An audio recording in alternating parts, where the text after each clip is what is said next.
విజయవాడ ప్రకాశం barrage దగ్గర వరద ఉధృతంగా ప్రవహిస్తుంది. మనం చూస్తున్న ఈ నీళ్లు మహా అంటే 5 నిమిషాలు 10 నిమిషాలు లేదంటే అంతకంటే ఎక్కువ అర్ధగంట సేపు మనము ఈ బ్యారేజ్పై ఉండి ఈ నీటిని చూడగలం.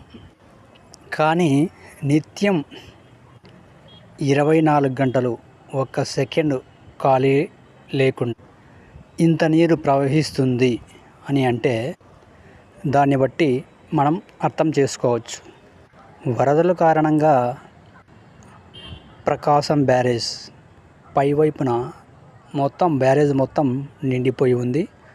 అన్ని గేట్లు కూడా ఓపెన్ చేశారు. ఒకవైపు దుర్గమ్మ దర్శనానికి భక్తులు కిటకిటలాడుతూ ఉన్నారు.